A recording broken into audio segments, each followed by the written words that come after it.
JNG का जो movement है, आप मानते हैं कि उसने एक जो डर का जो माहौल था उसको खत्म किया? अभी जेएनजी का जो मूवमेंट है वो इंक्यूबेशन फेज में है, मेन फेज आना बाकी है। असर अभी आपको अगले साल दिखेगा। सरकार के लिए बहुत बड़े खतरे की घंटी है। प्रधानमंत्री नरेंद्र मोदी आज की तारीख में इन सभी इश्यूज को टैकल कर पाएंगे? ये गलती मत कीजिए समझने का कि जंतर मंतर हो गया, अब खत्म हो गया। यही आंदोलनों का ये कैरेक्टर होता है। लड़की ने माफी मांगी है, हजारों लोग फिर भी मीम बनाकर डाल ही रहे, रोज डाल रहे हैं। मतलब मोदी जी के खिलाफ इस तरह के शब्दावली का प्रयोग 12 साल में तो किसी ने नहीं किया था। आप प्रधानमंत्री नरेंद्र मोदी और अमित शाह को हम लोगों से कहीं बेहतर जानते हैं। आपको बहुत दिखती है, बहुत स्ट्रॉन्ग, नॉन निगोशिएबल, लेकिन जब उनको सत्ता पर संकट दिखता है तो उतनी जल्दी कॉम्प्रोमाइज भी कर लेते हैं। लोग भूल जाते हैं ना, लोगों की मेमोरी कम है, तब भी लोग खड़े हुए हैं, सरकार को झुकना पड़ा है। সম্প্রতি দিল্লির যন্তর মন্তরে ককরোচ জনতা পার্টির নেতৃত্বে জেনজি আন্দোলনের ঝড় উঠেছিল। দিল্লির যন্তর মন্তর থেকে সেই আন্দোলনের ফুলকি গোটা দেশের প্রায় 100টি শহরে ছড়িয়ে পড়েছিল, যেখানে নতুন প্রজন্মের ছাত্রছাত্রী থেকে শুরু করে তাদের অভিভাবকরাও পথে নেমে আন্দোলনে সামিল হয়েছিলেন এবং সেই আন্দোলনের ঢেউ এতটাই ধারালো ছিল যে দেশের শিক্ষামন্ত্রী ধর্মেন্দ্র প্রধানকে পদত্যাগ করতে হয়েছে। এবং সেটা যদি ভূমিকম্প হয় তাহলে তার আফটার শক এখনো কিন্তু চোরা স্রোতের মতো ইতিউতি নড়াচড়া করছে। জেনজিদের সেই আবেগকে কাজে লাগিয়ে রাহুল গান্ধী সহ দেশের তামাম বিরোধী নেতারা সংসদের ভিতরে ও বাইরে ব্যাপক চাপ সৃষ্টি করছে। সংসদ ভবনে গুরুত্বপূর্ণ বাদল অধিবেশনে, যেখানে একাধিক গুরুত্বপূর্ণ বিল আনার পূর্ব পরিকল্পনা ছিল নরেন্দ্র মোদী সরকারের, সেখানে তার ডেপুটি কেন্দ্রের স্বরাষ্ট্রমন্ত্রী সর্বভারতীয় বিজেপির চাণক্য অমিত শাহর গড় হাজিরা। কারণ ছাত্রদের ওপর যে বল প্রয়োগ বা রাষ্ট্রীয় সন্ত্রাসের অভিযোগ জেনজিদের তরফ থেকে করা হয়েছিল, তার আঙুলটা কিন্তু উঠেছিল সরাসরি অমিত শাহর দিকে। ঝুঁকি নিচ্ছে না বিজেপি, ঝুঁকি নিচ্ছে না কেন্দ্রীয় সরকার। একেবারে জেনজিদের মন পেতে দেশের মাননীয় প্রধানমন্ত্রী নরেন্দ্র মোদী একের পর এক রিল বানাচ্ছেন এবং নতুন প্রজন্মকে কাছে টানার চেষ্টা করছেন। দর্শক বন্ধুরা, আপনাদের জেনে রাখা দরকার, বিজেপি সর্বভারতীয় হোক কিংবা বিভিন্ন অঙ্গরাজ্যে, প্রায় 21টি রাজ্যে বিজেপি এনডিএ ক্ষমতায় আছে, কেন্দ্রের সরকারে আছে। তারা যে ভোটটা পায় সেটা মূলত মধ্যবিত্ত হিন্দু এবং এই যে জেনজি দেখছেন নতুন প্রজন্ম, তাদের ভোটটাই পান। সেখানে মধ্যবিত্ত এবং জেনজি যদি ধীরে ধীরে বিজেপির থেকে মুখ সরিয়ে নেয় তাহলে তো একটা অশনি সংকেত থেকেই যাচ্ছে নরেন্দ্র মোদী অমিত শাহের জন্য। আপনারা জানেন 2029 শুনতে 2.5-3 বছর মনে হলেও যদি দিন সংখ্যার হিসাব করেন তাহলে মাত্র আর 900 দিন দূরে আছে সেই নির্বাচন। তারই মধ্যে হয়ে গিয়েছে বিজেপি শাসিত 3টি রাজ্যের বিধানসভা উপনির্বাচন, যার মধ্যে নজর কেড়েছে বিহারের বাঁকিপুর, একেবারে এলিট ক্লাস একটি বিধানসভা কেন্দ্র। এর আগে এই কেন্দ্রের বিধায়ক ছিলেন সর্বভারতীয় বিজেপির সভাপতি নীতিন নবীন। শুধু এর আগে নয়, টানা 5 বার ব্যাক টু ব্যাক 5 টাইমস এই কেন্দ্র থেকে বিজেপি জিতে আসছিল।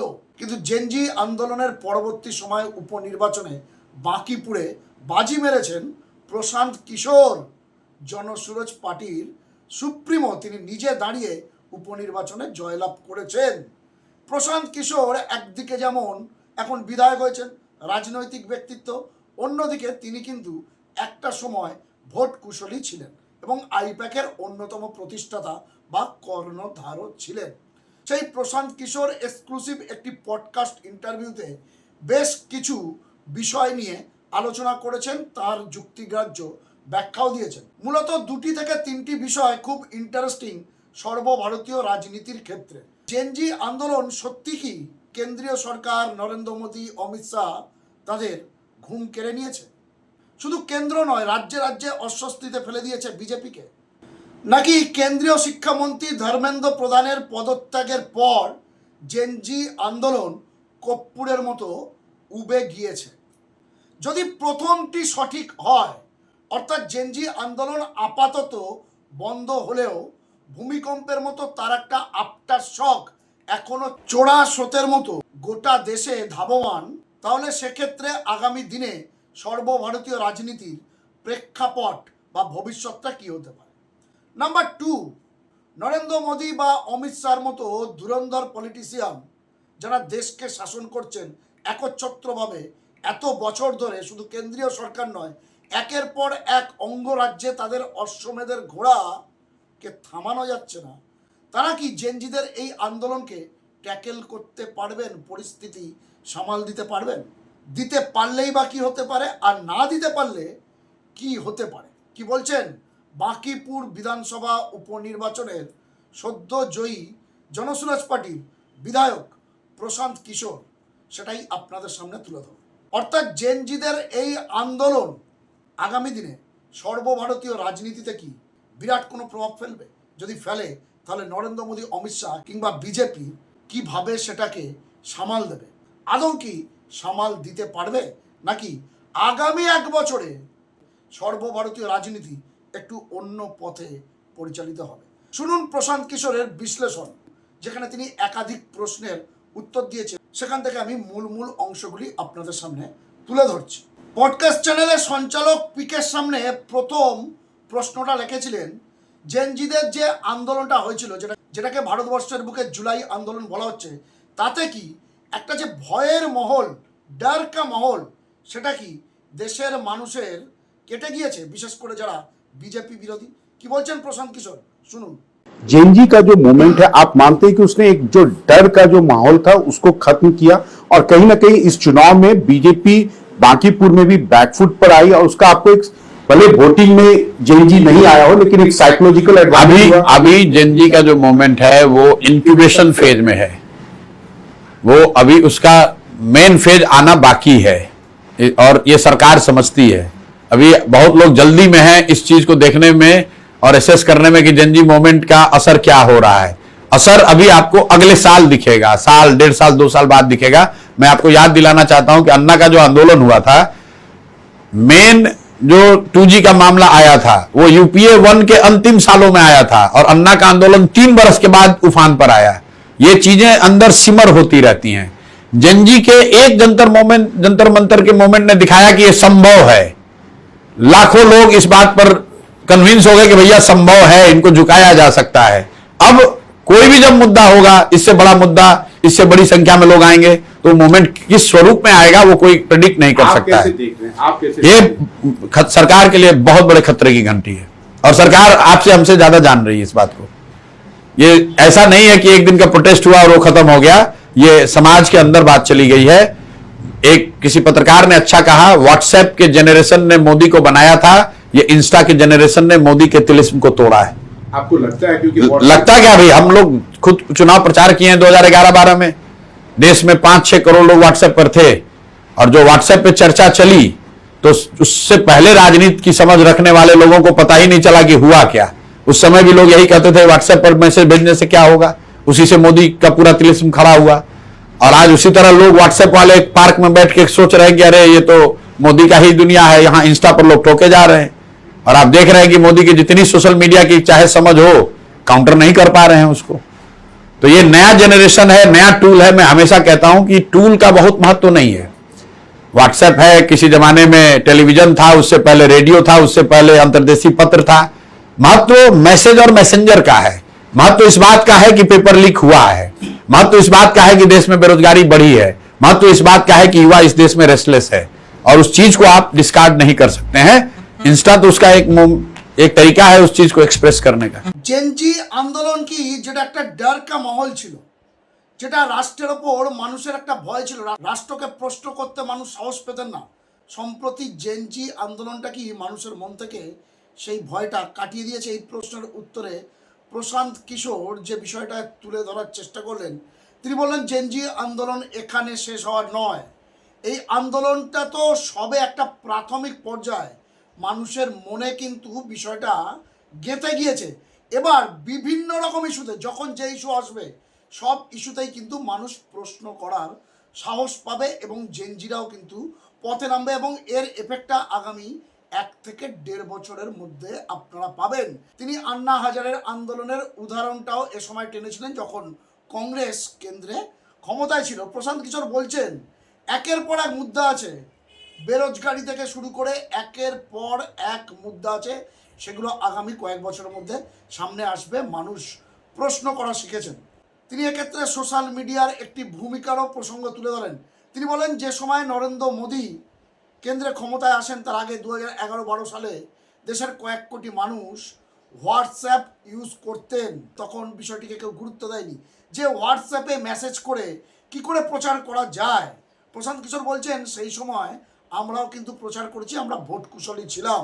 নরেন্দ্র মোদী কিন্তু ক্ষমতায় এসেছিল, হোয়াটসঅ্যাপের তার অনেক ভূমিকা ছিল। আর এখন ইনস্টাগ্রাম সেই নরেন্দ্র মোদীকে কিন্তু গদিচ্যুত করতে পারে বলেই ব্যাখ্যা করছেন বা মনে করছেন, বা এমন একটা সম্ভাবনা তৈরি হতে পারে বলে মানছেন প্রশান্ত কিশোর। এবং কেন্দ্রের সরকারও কিন্তু সেটা বুঝতে পাচ্ছেন মাননীয় প্রধানমন্ত্রী, মাননীয় স্বরাষ্ট্রমন্ত্রীও। এমনটা ভাবার কারণ নেই জেনজি আন্দোলন থেমে গেছে বলে নরেন্দ্র মোদী, অমিত শাহ বা তাবড় বিজেপি নেতা, কেন্দ্রীয় সরকার, কেন্দ্রের ইন্টেলিজেন্স যারা চুপচাপ বসে আছে। জেনজি আন্দোলন গোটা দেশে প্রভাব ফেলেছে এবং সেটা যে বিজেপির বিপক্ষে গেছে সেটা আলবাত জানেন নরেন্দ্র মোদী, অমিত শাহরাও। তাহলে তারাই পরিস্থিতি কিভাবে সামাল দেবেন? জল যেদিকে গড়াচ্ছে আদৌ কি পরিস্থিতি সামাল দিতে পারবেন তারা? বিষয়টি নিয়ে কি বলছেন প্রশান্ত কিশোর? आपको लगता है कि प्रधानमंत्री नरेंद्र मोदी आज की तारीख में इन सभी इश्यूज को टैकल कर पाएंगे? अब कर पाएंगे कि नहीं कर पाएंगे तो हमसे बहुत विद्वान आदमी है, वो जानते होंगे। लेकिन सरकार पर दबाव है और ये दबाव बना रहेगा। ये वन ऑफ इवेंट नहीं है। ये गलती मत कीजिए समझने का कि जंतर मंतर हो गया, अब खत्म हो गया। ये बढ़ेगा, किस स्वरूप में बढ़ेगा, कितना बढ़ेगा, ये कोई नहीं जानता है। और इसको आप ट्रेडिशनल जो पार्टियों का जो पैराफर्नेलिया है उससे आप इसको डील नहीं कर सकते। क्यों, आपको क्यों लगता है? भाई कांग्रेस डील कर पाई? जब अन्ना आंदोलन हुआ तो डील कर पाई?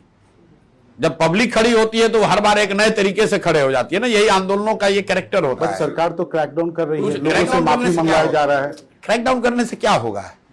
जितने एक लड़की ने माफी मांगी है, हजारों लोग फिर भी मीम बनाकर डाल ही रहे हैं, रोज डाल रहे हैं। मतलब मोदी जी के खिलाफ इस तरह के शब्दावली का प्रयोग 12 साल में तो किसी ने नहीं किया था। एक बच्ची को आपने अगर मान लीजिए माफी मंगवा भी दिया तो उसका तो और बैकलैश ही हो रहा है, लोगों में और गुस्सा बढ़ रहा है कि आप एक 15 साल की बच्ची को डरा कर उससे माफी मंगवा रहे हैं। आपके ट्रोल भी तो गाली दे रहे हैं सबको, भाजपा के और कांग्रेस के ट्रोल भी तो गाली दे रहे हैं एक दूसरे को और सामान्य लोगों को।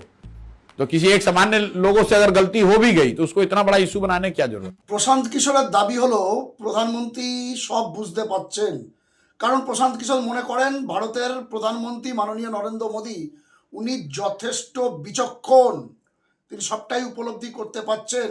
কিন্তু এই আন্দোলনকে ট্র্যাকেল করা খুব একটা সহজ ব্যাপার নয়।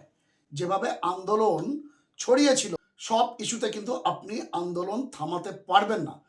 এ প্রসঙ্গে বলতে গিয়ে প্রশান্ত কিশোর ওই পডকাস্টের সঞ্চালককে আরও একটি বিষয় বললেন যে যদি ছোটোখাটো ট্রোল হয়েও থাকে সেটাকে ইস্যু করবেন না, সেটাকে অ্যাভয়েড করুন। সোশ্যাল মিডিয়া ট্রোলিংকে এত গুরুত্ব দেওয়ার দরকার নেই।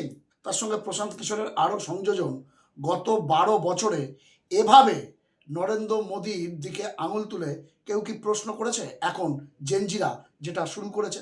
ফলে এই আন্দোলন কিভাবে কোথা থেকে দানা বাঁধবে বা তা দাবানলের মতো ছড়িয়ে পড়বে এটা কেউ জানে না। প্রশান্ত কিশোরকে সঞ্চালকের আরও একটি গুরুত্বপূর্ণ প্রশ্ন, বিহার হোক কিংবা সর্বভারতীয় ক্ষেত্রে হোক, ভুলগুলো কি শুধরে নিতে পারবেন নরেন্দ্র মোদী? কারণ প্রশান্ত কিশোর নরেন্দ্র মোদী, অমিত শাহকে অনেকের থেকে অনেক ভালো চেনেন, কারণ তাদের একসাথে অতীতে কাজ করার অভিজ্ঞতা আছে। প্রশ্নের উত্তরে প্রশান্ত কিশোর বললেন নরেন্দ্র মোদী বা অমিত শাহ তারা দক্ষ রাজনীতিবিদ এবং সেই কারণেই তো তারা এত বছর ধরে দেশটাকে চালিয়ে আসছেন একচ্ছত্রভাবে। ফলে তারা যে কিছু বোঝেন না এমনটা নয়।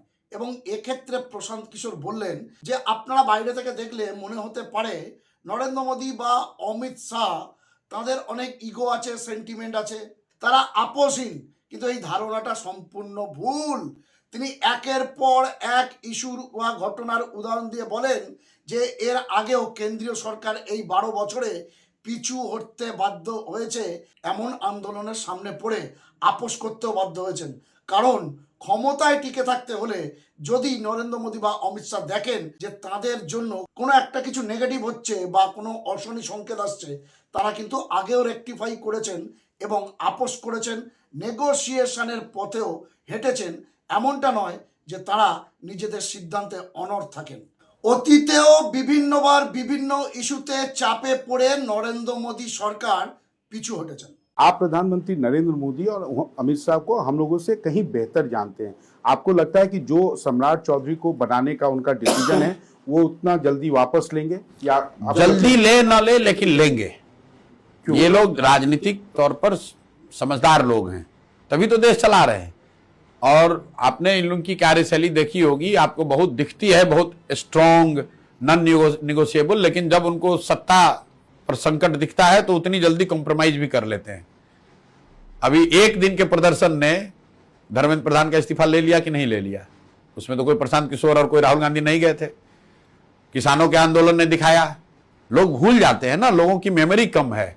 जमीन अध्यादेश के मामले में 3 बार ऑर्डिनेंस लाने के बाद सरकार को अपने ऑर्डिनेंस को ड्रॉप करना पड़ा था। दूसरा मामला किसानों वाला हुआ था, तीसरा मामला सीए एनआरसी वाला हुआ था, चौथा मामला दलितों के रिजर्वेशन पर सुप्रीम कोर्ट के डिसीजन को लेकर हुआ था, चौथा अभी आप देख रहे हैं ये जेनजी वाला जो मूवमेंट चल रहा है। ऐसा नहीं है, जब भी लोग खड़े हुए हैं सरकार को झुकना पड़ा है। এমনটা নয় যে গত 12 বছরে নরেন্দ্র মোদী অমিত শাহর কেন্দ্রীয় সরকার কোনো আন্দোলনের সামনে মাথা নোয়ায়নি। যে আন্দোলনগুলোকেই অশনি সংকেত মনে করেছেন তারা, তখনই তারা কিন্তু সেই ইস্যু থেকে পিছু হটেছেন এবং নেগোসিয়েশনের পথে হেঁটেছেন, আপোষ করেছেন।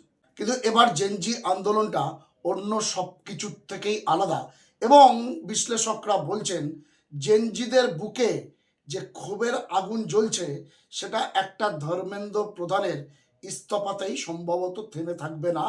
তারাও অপেক্ষা করছে পরবর্তী কোনো ইস্যুর জন্য, আরও কোনো বড় আন্দোলনের জন্য। প্রশান্ত কিশোরও তেমনটাই কিন্তু ইঙ্গিত দিলেন।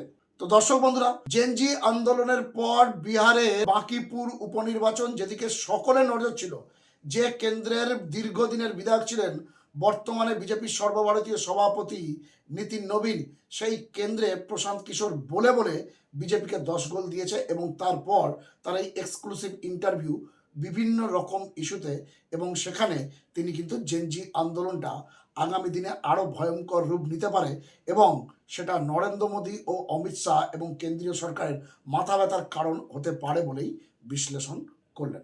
দর্শক বন্ধুরা, আপনারা কি মনে করছেন? এক্ষেত্রে আপনাদের মূল্যবান মন্তব্য কমেন্ট বক্সে লিখে জানান। আপনাদের গুরুত্বপূর্ণ মতামত ও পরামর্শ খবরওয়ালা সোমনাথ ইউটিউব চ্যানেলকে আরও সমৃদ্ধ করবে। ভালো থাকবেন, সুস্থ থাকবেন, সতর্ক থাকবেন। খবরওয়ালা সোমনাথ ইউটিউব চ্যানেলের সঙ্গে থাকবেন। নমস্কার।